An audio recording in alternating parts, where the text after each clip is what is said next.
The crystal wine glass felt cold against my father's polished mahogany table. He had just finished a grand speech about family values, all while carefully avoiding my gaze. My sister, Brenda, smirked at me from across the table, her diamond engagement ring flashing under the chandelier. Then my father raised his glass and said, "A toast to my children who make me proud." He and my mother toasted Brenda and my brother, leaving my glass untouched on the table. They didn't just ignore me, they erased me from my own family Christmas dinner. Have you ever been made to feel invisible by the very people who are supposed to see you most clearly? That night, I made a promise to myself. They wanted to treat me like I was nothing? Fine. I would become so powerful that they would have no choice but to see me. The air in the dining room was thick with the smell of pine needles from the enormous Christmas tree in the corner, and the roasted turkey steaming on its silver platter. It was a perfect picture of holiday cheer, a scene my father, Richard Hayes, carefully curated every year for maximum effect. He wasn't just a man, he was a brand. The self-made contractor who built a small construction business into a regional powerhouse. He loved to talk about his humble beginnings, but he loved the luxurious results even more. The mahogany table, the crystal glasses, the perfectly starched napkins. They weren't just things, they were trophies. And at the head of his table, he was a king surveying his kingdom. His queen, my mother Susan, sat to his right, her smile as fixed and fragile as a porcelain doll's. She was beautiful, elegant, and utterly dependent on my father's approval. Her role was to smooth over the rough edges, to keep the performance running. My brother, a junior executive who had just gotten a promotion, sat beaming, soaking in our father's praise. And then there was Brenda, my older sister. She was the crown jewel of the Hayes family. A successful, sharp-tongued real estate agent, she had just gotten engaged to Rack Jennings, a well-regarded architect from an old money family. Mark was the ultimate acquisition, and Brenda wore his diamond ring like a medal. And then there was me, Sophia. I was seated at the very end of the table, almost comically far from my father, tucked away next to a massive poinsettia arrangement that partially blocked my May. I was the family's loose thread, the quiet one who didn't fit the loud, glossy narrative. I had tried, earlier in the evening, to be part of the conversation. While my father was bragging about the commercial complex his company was building, I mentioned a new data analytics certification I had just earned. "It's fascinating," I said, my voice a little too quiet. "You can use predictive models to identify emerging real estate markets before they boom." My father had waved his hand dismissively, a gesture that cut me off mid-sentence. "That's nice, Sophia. A little hobby to keep you busy." His voice was patronizing, as if I'd just shown him a macaroni necklace. Brenda had let out a soft, condescending laugh. "Sophia, honey, real estate is about closing deals, not staring at spreadsheets. It takes guts." She patted Mark's arm. "Isn't that right, darling?" Mark offered a polite, non-committal smile, but his eyes briefly met mine. I saw a flicker of something in them, not pity but curiosity. He was an outsider, an observer, taking in the full, unvarnished spectacle of the Hayes family dynamic. The main course was a blur of boasts and back-patting. My brother's bonus, Brenda's record sales quarter, my father's new car. My mother would chime in with, "Oh, Richard, that's wonderful," or "Brenda, we're so proud." I just ate my turkey, the food tasteless in my mouth. I felt a familiar coldness spreading through my chest. It wasn't sadness anymore. It was a kind of numb resignation. Then came the toast. My father stood up, his posture exuding power. He looked down the table, his gaze sweeping over my brother, my sister, my mother. It deliberately skipped over me as if I were a piece of furniture. "I want to make a toast," he announced, his voice booming. "To family, to legacy, and to my children who make me proud every single day." He raised his glass high. "To Brenda and her wonderful fiancé, Mark. To my son and his bright future, my mother. Brenda, and my brother, all raised their glasses. The sound of crystal clinking together filled the room. My own glass, full of sparkling cider, sat untouched in front of me. The silence in my little corner was a physical thing. It was heavy and suffocating. My mother's eyes darted toward me for a fraction of a second, filled with a weak apology, before she looked away, unable to bear the discomfort. She was a coward, bound by the financial security my father provided. Brenda's smirk was gone, replaced by a look of theatrical pity, which was 1,000 times worse. She was enjoying this. She was the winner, and I was the loser. The final confirmation. A fire ignited in my gut. It was cold and sharp, and intensely clear. It wasn't the hot flash of anger that fades. It was a decision being forged in the ice of humiliation. I would not let them do this to me again. I carefully placed my fork and knife on my plate, the metallic click sounding unnaturally loud to my own ears. "If you'll excuse me," I said, my voice steady. "I have a bit of a headache." I stood up. No one tried to stop me. My father was already launching into another story. As I walked out of the dining room, my steps silent on the thick Persian rug, I heard his voice, lower now, speaking to Mark. "She's the sensitive one," he said, a note of finality in his tone. "Still trying to find her way. A bit of a failure, I'm afraid. But she's family." That last word was a lie. I wasn't family. I was a prop, a cautionary tale they used to make themselves feel better. In the hallway, I paused and looked at my reflection in the gilded mirror. My face was pale, my eyes burning. They thought I was a nobody. They thought I was useless. That night, I made a vow to my reflection. One day, I would be so successful, so powerful, that they wouldn't just see me. They would have to answer to me. The weeks following that Christmas dinner were a thick, gray fog of despair. The humiliation didn't fade. It festered. Every morning, I would wake up in my tiny, cramped apartment, the walls thin enough to hear my neighbors arguing, and the memory of that silent toast would hit me like a physical blow. I'd go to my dead-end admin job, filing paperwork and answering phones for a man who didn't even know my last name. The paycheck barely covered my rent and instant noodles.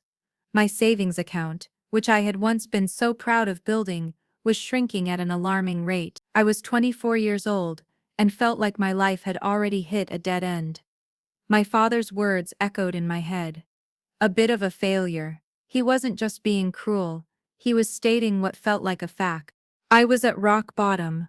The loneliness was a constant ache.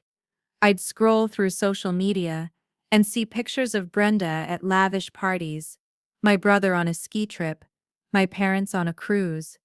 They were living a life I couldn't even imagine, a life they had made clear I was not a part of. The frustration built up inside me until it felt like a pressure cooker, with no release valve. I knew I couldn't stay like this. I had to do something. I had to change. So I started channeling that raw, desperate energy into the only thing I had left, my mind. I stopped watching television at night. Instead, I went to the public library. The quiet, orderly shelves were a sanctuary. I sat there for hours, surrounded by the smell of old paper and dust, and I read everything I could get my hands on. I devoured books on investing, personal finance, business strategy, and wealth creation. My laptop became my portal to a new world. I took free online courses, watched seminars by self-made millionaires, and lurked in financial forums, absorbing the language and the logic of money.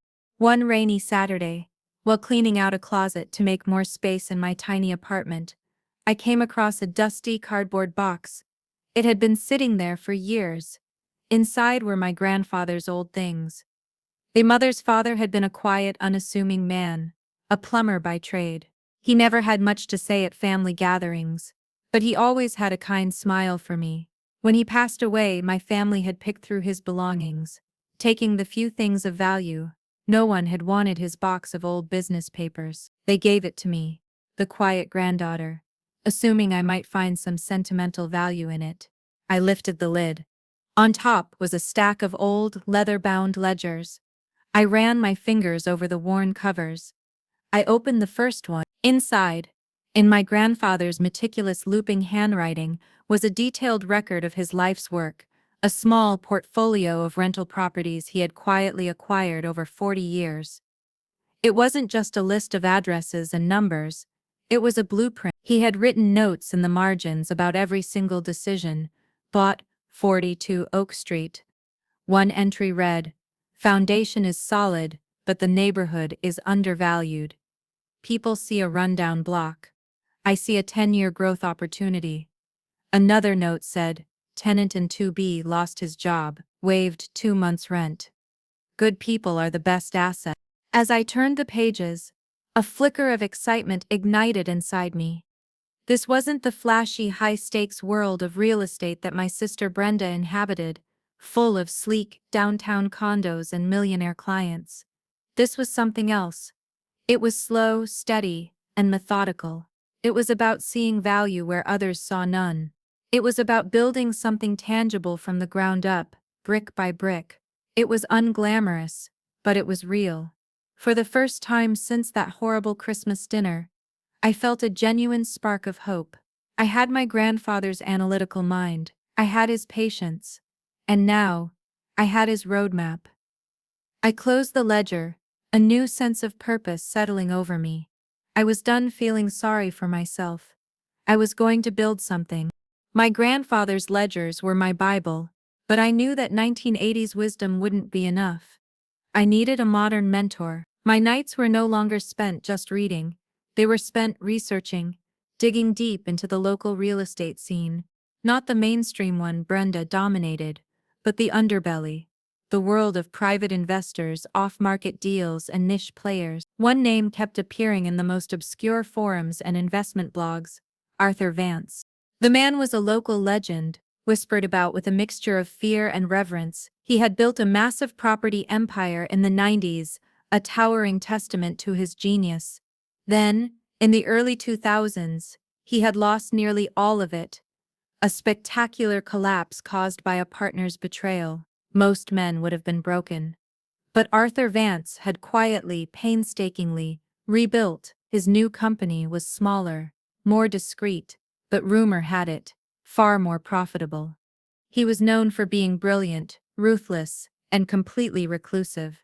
Getting a meeting with him was said to be impossible. He didn't take calls. He didn't answer emails. He was a ghost. I knew I couldn't approach him like everyone else. A simple request for mentorship would be thrown in the trash. I had to show him I wasn't just another wannabe asking for a handout. I had to speak his language.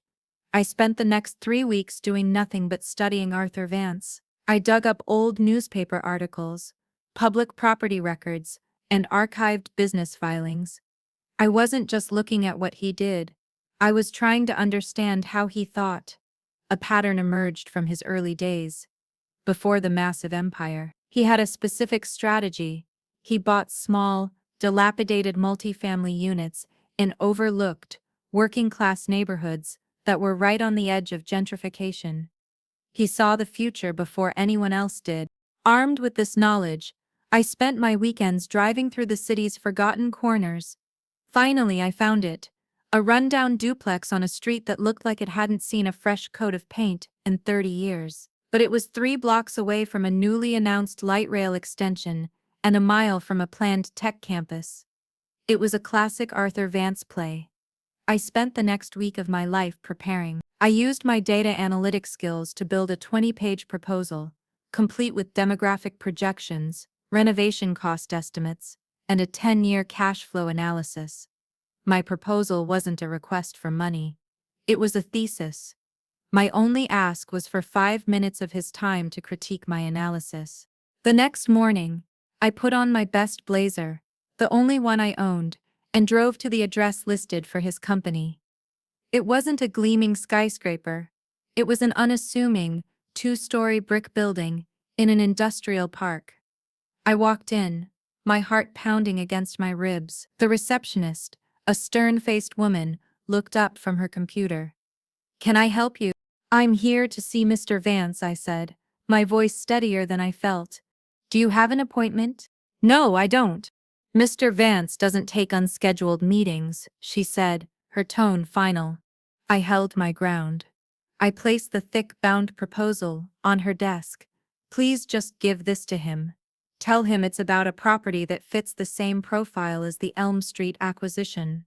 She sighed, annoyed, but my use of a specific old deal must have piqued her interest. Before she could dismiss me, a door to a back office opened. A man in his late 60s with a severe face and sharp, intelligent eyes emerged. It was him, Arthur Vance. He looked irritated. What's going on out here, Carol? This young woman doesn't have an appointment, the assistant said. He was about to wave me away, his expression one of pure annoyance. I knew I had one shot. I took a deep breath. Mr. Vance, I said, my voice clear and loud. This is the same strategy you used to acquire the Elm Street property in '88. I believe the fundamentals are even stronger today. His eyes, which had been dismissive, narrowed. The annoyance vanished, replaced by a flicker of sharp analytical curiosity. He looked at the proposal on the desk, then back at me. He walked over, picked it up, and flipped through a few pages without reading them, as if weighing the document itself. He didn't smile, his face was a mask of stone. He looked me up and down one more time. Come back tomorrow, he said, his voice a low growl. 9 a.m.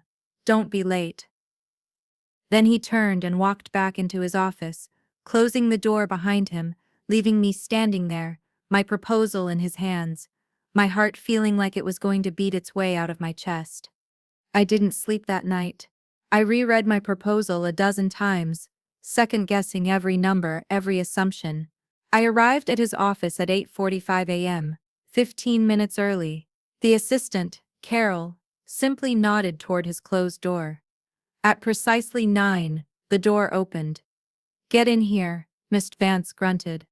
I walked into an office that was the exact opposite of my father's. There were no polished mahogany desks or self-congratulatory plaques. It was purely functional, dominated by filing cabinets and large maps of the city tacked to the walls. My proposal was sitting on his desk, and it looked like it had bled. It was covered in angry red ink circles, question marks, and curt comments in the margins. He didn't offer me a seat. He just pointed at the document. This is amateur, he started, his voice sharp as broken glass. Your renovation budget is optimistic by at least 20%. You didn't account for permitting delays. Your demographic projections are based on public data, which is always 6 months behind. For the next hour, he verbally dissected my work. It was brutal. He tore apart every page, challenging every single one of my conclusions. He was testing me, pushing me to see if I would crumble. I was terrified, but I also felt a strange surge of adrenaline. This was real. This mattered. I took a deep breath and stood my ground. My renovation budget is tight, but it's based on quotes from 3 separate contractors. Not a general estimate, I countered. And while the public data is delayed, I cross-referenced it with local business filings and new utility hookup requests, which indicate a faster growth trend. I defended my research, point by point, not with emotion but with the data I had spent weeks gathering. Finally, he fell silent. He leaned back in his worn leather chair and just stared at me for a long moment, his eyes seeming to look right through me. You've got a good eye, kid, he said, the gruffness in his voice softening just a fraction. But you're naive. You've got the brains, but you don't have the scars. He then told me his story. He spoke about the partner who had been like a brother to him, the man who had systematically embezzled money, created shell corporations, and left him to take the fall for the company's collapse. He used my trust against me, Miss Vance said, his voice low and laced with old pain. I lost everything because I was a good judge of property, but a terrible judge of character. He looked at me, his gaze intense. I see the same hunger in you that I had back then. I don't want to see it wasted. I don't mentor people. I don't have the patience for it. He leaned forward, his hands flat on the desk. But I do make investments. I'll front the capital for the duplex, the full amount. You will manage everything, the acquisition, the renovation, finding the tenants, handling the paperwork, every single detail. I will take 60% of all net profits. You get 40%, and you get an education you can't buy. This is a business transaction, not a charity. Do you understand? My heart was pounding. This was more than I could have ever hoped for. Yes, sir, I said, my voice coming out as a whisper. I understand. Good, he grunted. And just like that, my apprenticeship began. It was a trial by fire. He was a demanding, unforgiving teacher. He taught me how to read a 100-page loan document and find the one clause designed to trap you. He made me negotiate with tough, seasoned contractors who tried to steamroll me. He drilled me on zoning laws, tax liens, and liability insurance. It was a methodical, painstaking, and completely unglamorous process. While my sister Brenda was attending champagne receptions and posting photos of herself next to sold signs on luxury homes, I was spending my evenings in dusty municipal archives and my weekends learning how properly snake a clogged drain. It was the hardest work of my life, and I had never felt more alive. The duplex was supposed to be my first victory, the first tangible proof that I was on the right path. Instead, it quickly turned into a waking nightmare. The renovation started smoothly enough, but 1 week in, the demolition crew tore down a wall in the main bathroom and found something that made my stomach drop. Black mold, thick and venomous, creeping up the studs. The problem was far worse than a simple patch job. The entire wall was compromised. Then, the electrician discovered the wiring in the building was ancient knob and tube, a major fire hazard that would need to be completely replaced. Suddenly, my carefully calculated budget wasn't just tight, it was a joke. The new estimates for mold remediation and a full electrical rewiring more than doubled my original renovation costs. The project was hemorrhaging money before we'd even hung a single sheet of drywall. To make matters worse, the contractor I had hired, a smooth talker named Rick, started cutting corners. I noticed he was using a cheaper grade of drywall than we had agreed upon, and that the new plumbing fixtures looked suspiciously like the old ones, just polished to a shine. For one terrifying week, it felt like the entire project was collapsing in on me. I was overwhelmed, exhausted, and drowning in a sea of unexpected expenses and deceit. The duplex was on track to be a catastrophic failure. I would lose all of Vance's investment, and worse, I would prove him and my family right. I was a failure. The thought of calling Mr. Vance to admit defeat filled me with a cold, sickening dread. I could already picture the look on his face, not anger, but that quiet, weary disappointment that was so much worse. I could hear my father's voice in my head. She's the sensitive one. She can't handle the pressure. I sat in my car outside the duplex, the stack of new invoices on the passenger seat feeling like a pile of bricks. I was on the verge of tears, ready to give up. But then, the image of my father's face at that Christmas dinner flashed in my mind. That dismissive wave of his hand, that condescending smile. The memory sparked a fresh surge of defiance. I would not fail. I refused to give them the satisfaction. That night, I didn't go home to sleep. I went to a 24-hour diner, armed with a notepad, my laptop, and a thermos of black coffee. I spent the next 2 days without sleeping, fueled by sheer willpower. I tore my budget apart and rebuilt it from scratch. I found a new, highly recommended electrician who, after hearing my story, agreed to a more flexible payment plan. I fired Rick, the shady contractor, confronting him with photo evidence of his shoddy work and threatening to report him to the licensing board until he agreed to refund a portion of his fee. And to save on labor costs, I started doing some of the work myself. I spent an entire weekend watching online tutorials and then taught myself how to properly patch drywall, sand floors, and paint. My hands were covered in blisters and my muscles ached, but with every task I completed, I felt a piece of my power returning. Finally, With a new, leaner budget and a clear recovery plan in hand, I scheduled a meeting with Mr. Vance. I walked into his office, expecting a lecture, expecting him to pull the plug. I laid out the problems, the cost overruns, and then I presented my step-by-step solution. He listened in silence, his face unreadable. He reviewed my new budget, his eyes scanning every line item. When I was finished, he just looked at me and gave a single, curt nod. "Problems always come up, kid," he said, his voice as gruff as ever. "Solving them is the job." He didn't offer praise or sympathy, but in his world, that was the highest compliment. I had faced a real-world disaster, and I hadn't crumbled. I had fought back. In that moment, I knew I had passed a crucial test. It wasn't just about the money anymore. I had earned a measure of his respect, and in doing so, I had solidified his belief in my resilience. A few months later, the duplex was finally finished, rented out to two happy families, and generating a steady, positive cash flow. It was a small victory, but it was mine. Mr. Vance was pleased with the return, and we began to move on to bigger deals. Our next target was a small 10-unit apartment building in a neighborhood that was slowly on the rise. The numbers looked good, and the owner was eager to sell. We were in the final stages of due diligence, the tedious process of verifying every detail about the property before closing the deal. That's when I found it. I was buried in a mountain of paperwork, lease agreements, utility bills, maintenance records, when I noticed a discrepancy. The official rent roll the owner had provided listed all 10 units as occupied, with long-term tenants paying market-rate rent.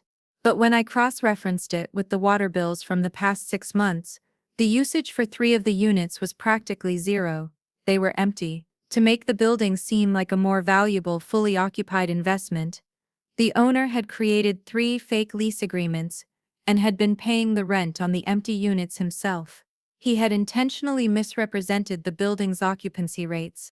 I immediately called our lawyer. He confirmed my suspicions. "This is classic misrepresentation," he said.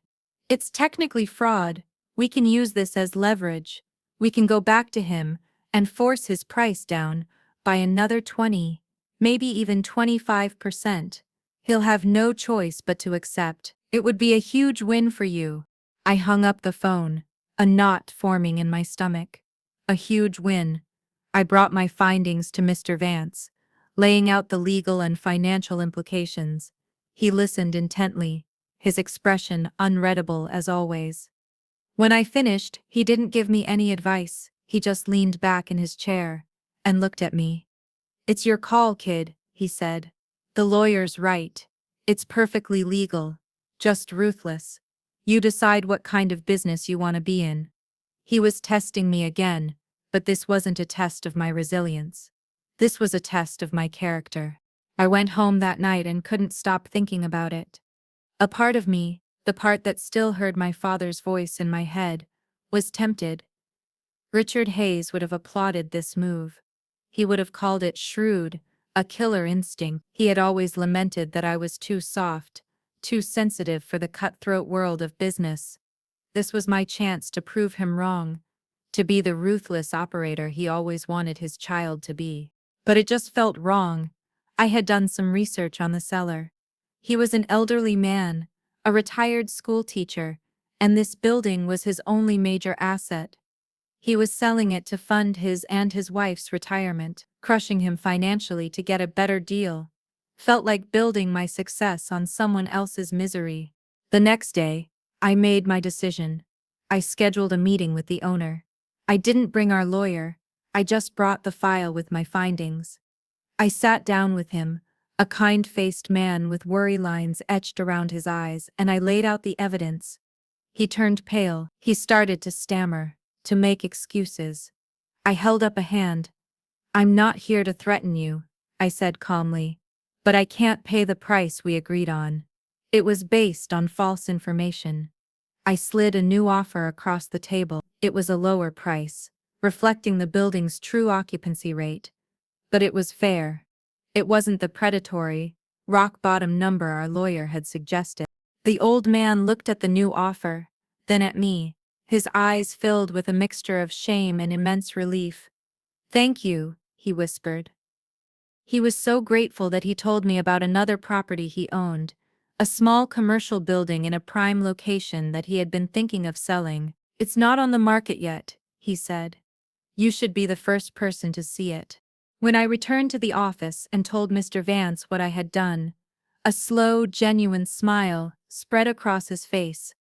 It was the first time I had ever seen him look truly pleased. "Good," he said, his voice filled with a warmth I had never heard before. "You can't build an empire on rotten foundations. You need to be able to sleep at night." He stood up and patted me on the shoulder, a gesture so uncharacteristic, it almost made me jump. "You passed. That moral choice, that decision to take the harder, more principled path, was more valuable than any discount. It had earned me his complete and total trust." My small successes started to add up. The duplex was profitable, the apartment building was turning around, and the commercial property the old man had tipped me off to was a gem. I was still living in my tiny apartment and driving my beat-up car, but for the first time I had a growing sense of security and accomplishment. I was building something, all on my own. Inevitably, word of my new venture got back to my family. The occasion was my mother's birthday dinner, held at a fancy downtown restaurant my father had chosen. The whole family was there. The conversation, as always, revolved around my father's and Brenda's achievements. Finally, my mother, in a rare moment of trying to include me, turned and asked, "Sophia, dear, your father mentioned you're dabbling in real estate now. How is that going?" I felt all eyes turn to me. I took a sip of water. "It's going well, actually," I said. "I've acquired a few properties. I'm enjoying the process." Brenda let out a loud, theatrical laugh. "Oh, that's just adorable, Sophia," she said, her voice dripping with condescension. "A little side hustle? How cute." She was a top agent at the city's most prestigious firm. To her, my small-scale operation was a joke, a child's lemonade stand. "You should let me know if you need any real advice," she added, winking. "It's a tough business for amateurs." My father chimed in, leaning back in his chair with a self-satisfied air. "Your sister's right, Sophia. You need to be careful. It's not as easy as it looks. You should focus on finding a stable job. Leave the risk-taking to people who know what they're doing." He said it with a tone of fatherly concern, but the underlying message was clear. "You're not one of us. You're a failure. Don't get any big ideas." I didn't argue. I didn't defend myself. I just gave a small, tight-lipped smile and said, "I'll keep that in mind." My lack of a reaction seemed to bother them more than any argument would have. The real attack came a week later. I got a call from my primary lumber supplier. They were suddenly and inexplicably canceling my line of credit, effective immediately. "We've had to reevaluate our risk profile," the manager said curtly. "We can only work with established high-volume clients going forward."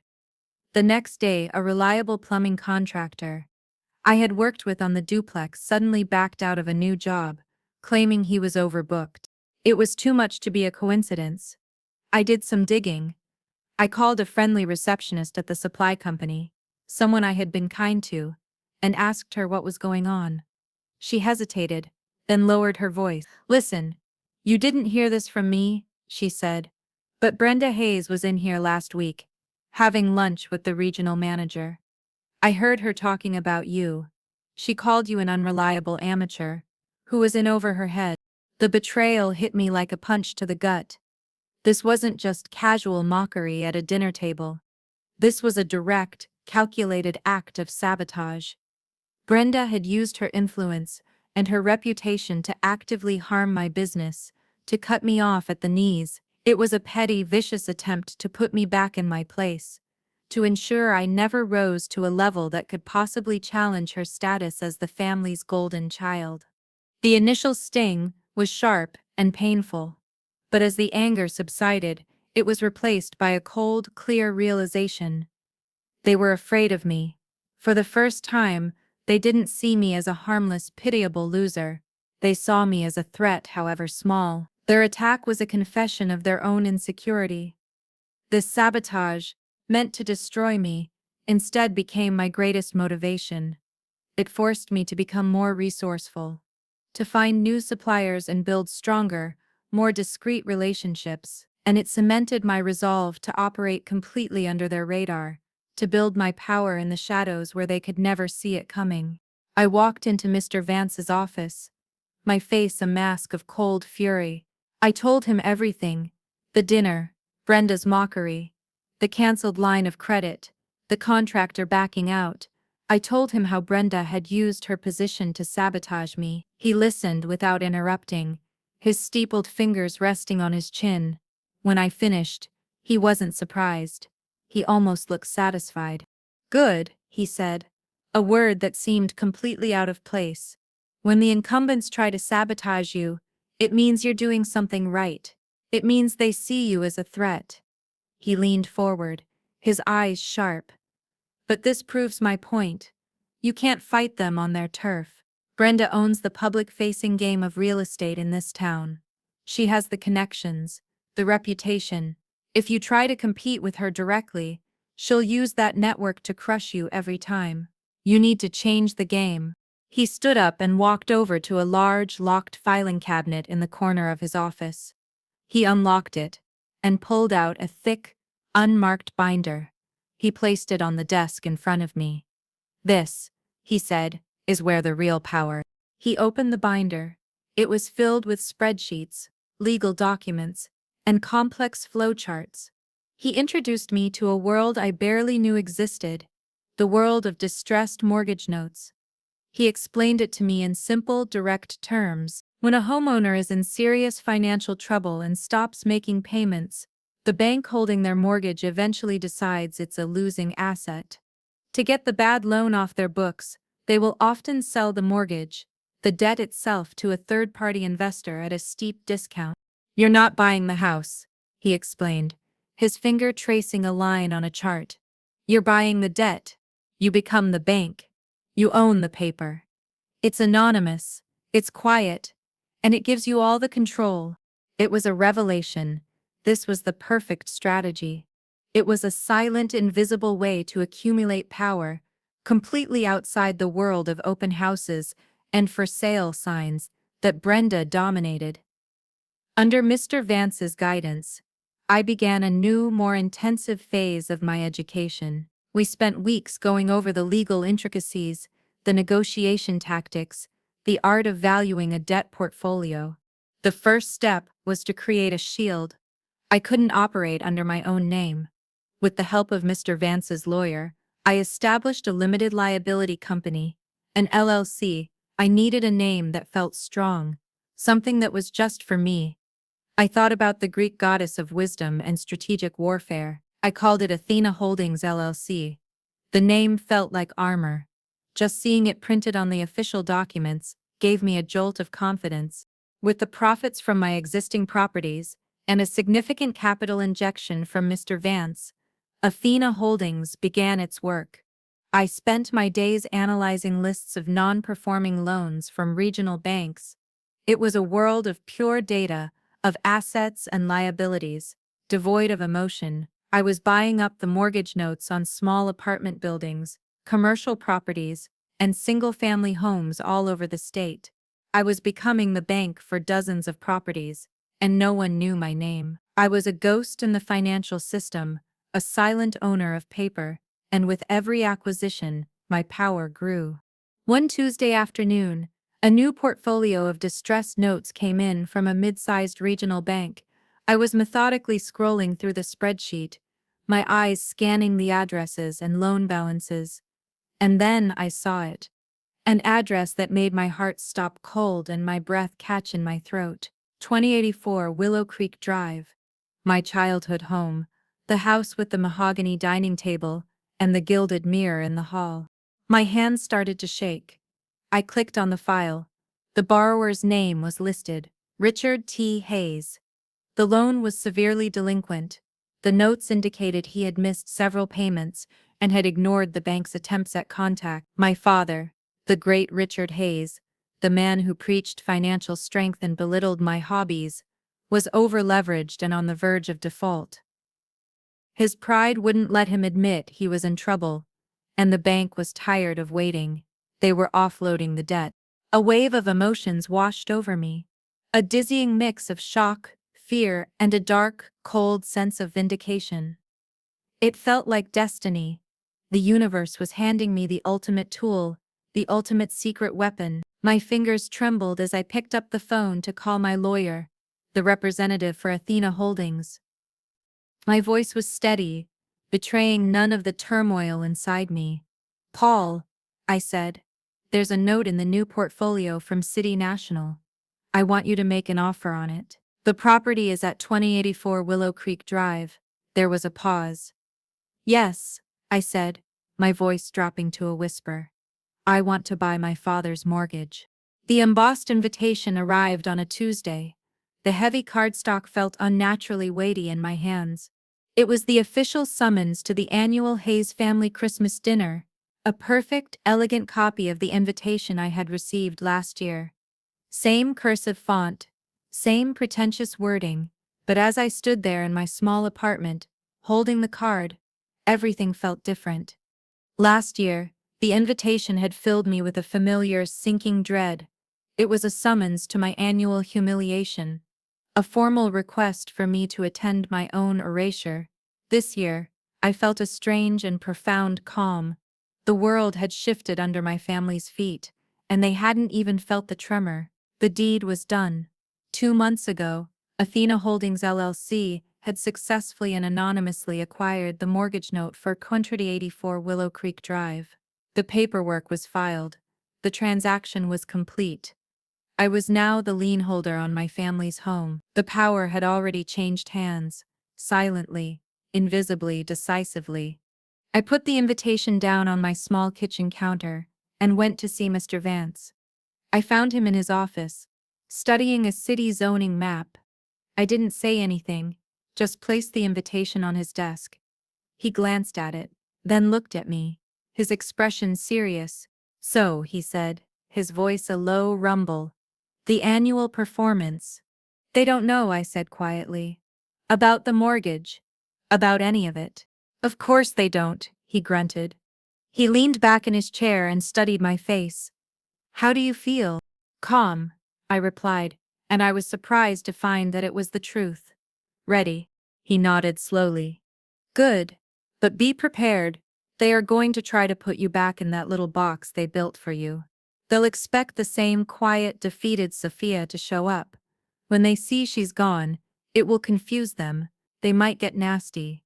He paused, his gaze intense. "Remember why you're doing this.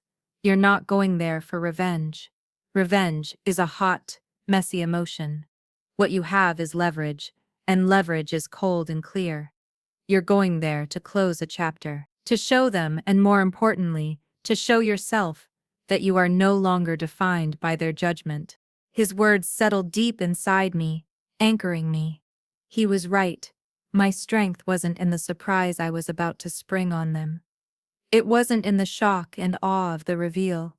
My real strength was in the person I had become over the past year. It was in the nights I spent studying, the blisters on my hands from painting walls, the terror I'd felt when the duplex project was failing, and the integrity I'd shown when I refused to be ruthless. It was in every small, difficult step I had taken to build this new life for myself. "Your power isn't in what you're going to do to them," Mr. Vance said, as if reading my mind. "It's in who you've become." I left his office, with a renewed sense of purpose. I was not the same person who had been erased at that dinner table a year ago. I was not a victim seeking retribution. I was the owner of Athena Holdings. I was a businesswoman, going to a meeting. I wasn't going for a fight. I was going for a final, quiet reckoning. And this time, I was the one holding all the cards.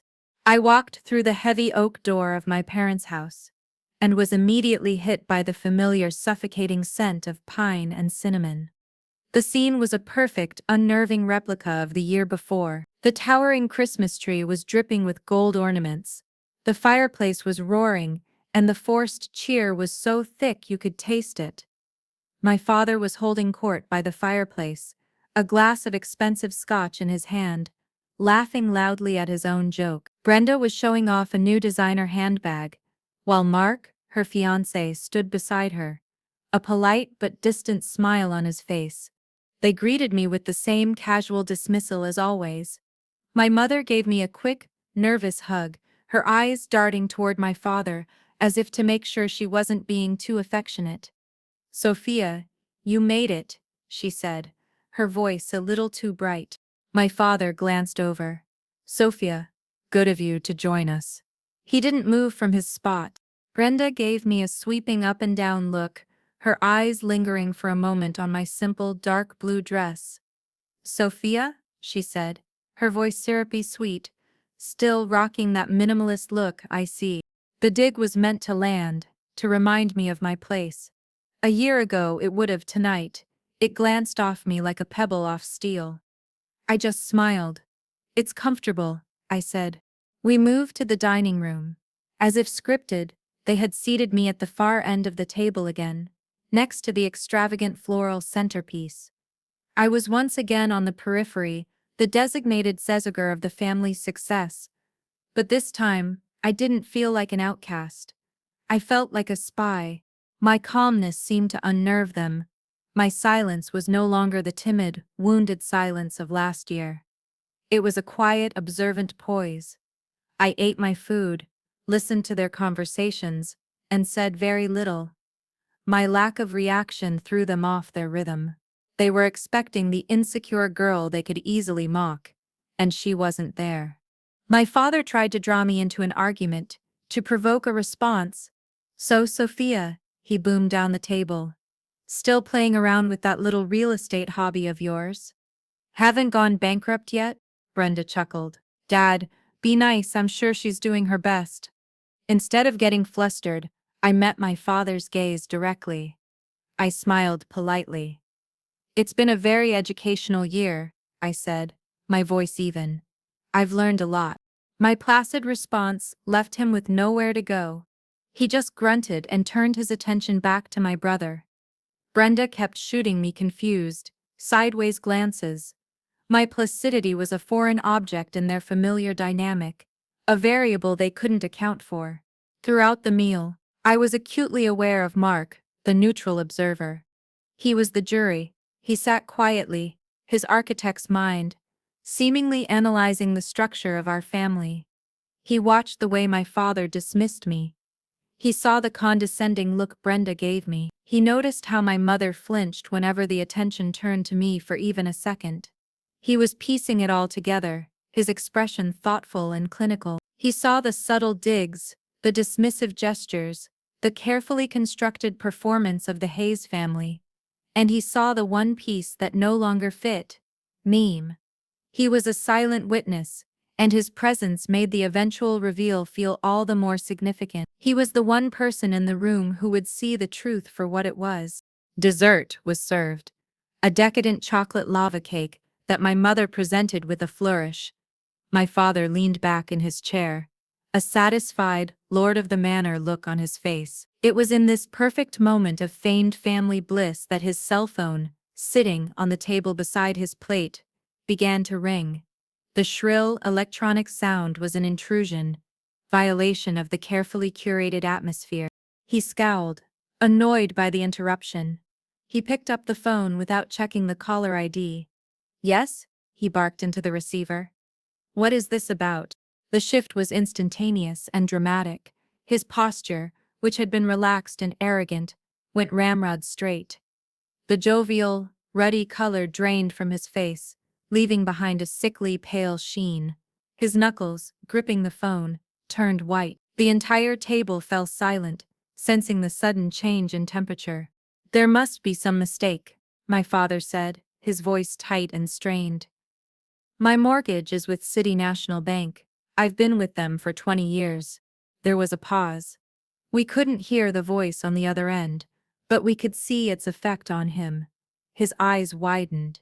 His hand, the one holding the phone, began to tremble. It was a slight tremor at first. then a visible, uncontrollable shake. "What?" he stammered, his voice a dry rasp. "What holding company?" He looked around the table, his gaze frantic and confused, as if searching for an answer in our faces. "Athena Holdings? I don't know anyone by that name. This is some kind of scam." This was my cue.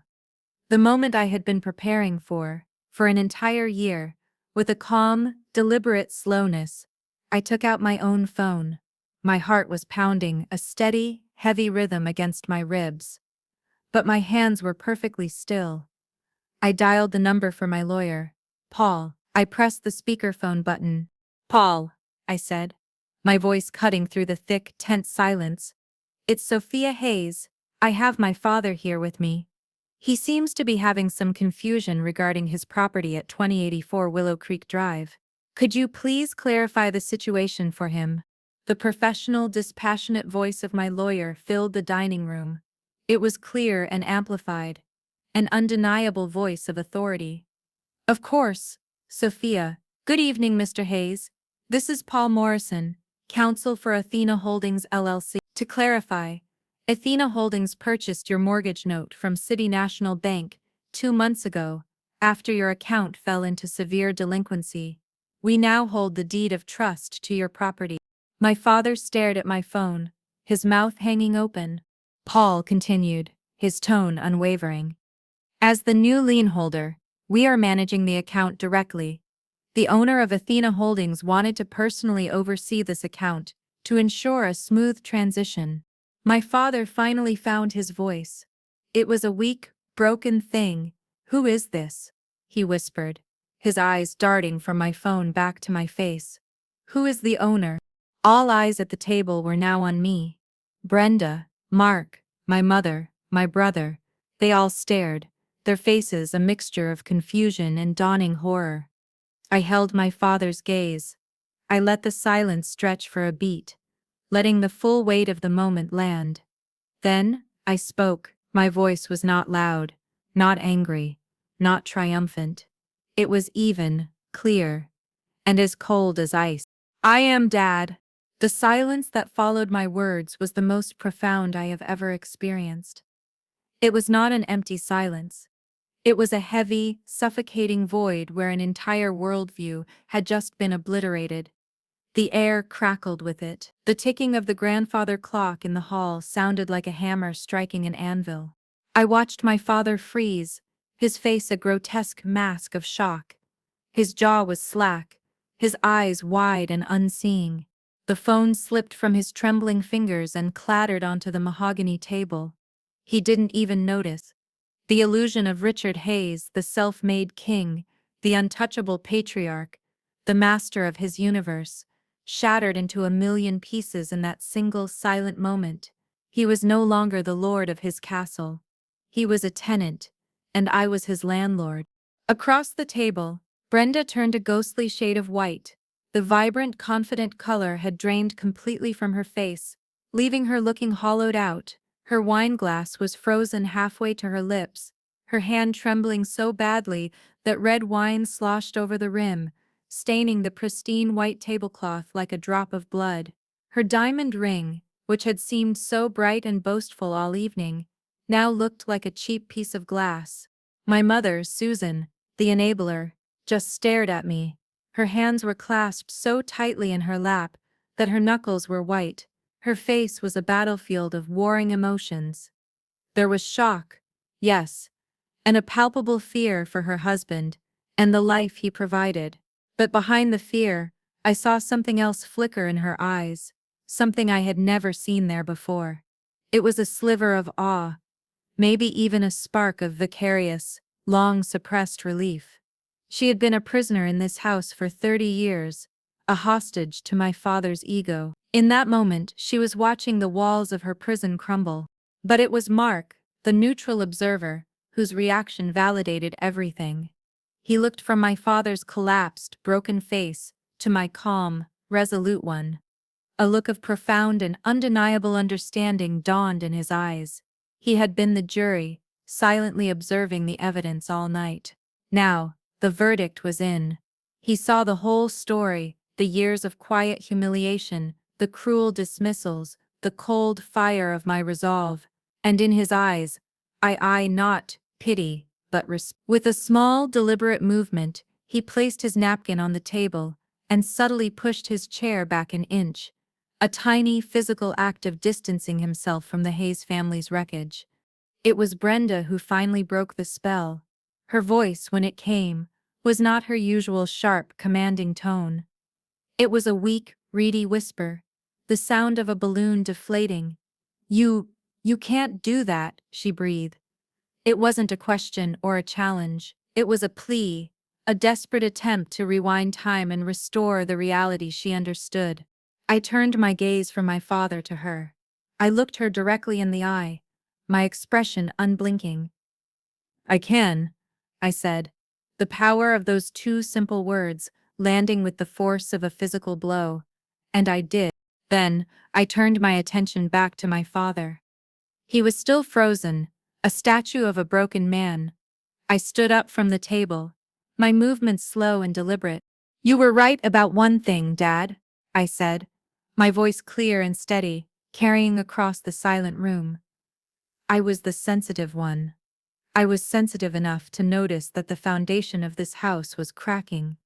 Long before you did, and I was smart enough to buy it. I placed my napkin neatly beside my plate. It was a small, final act of closure.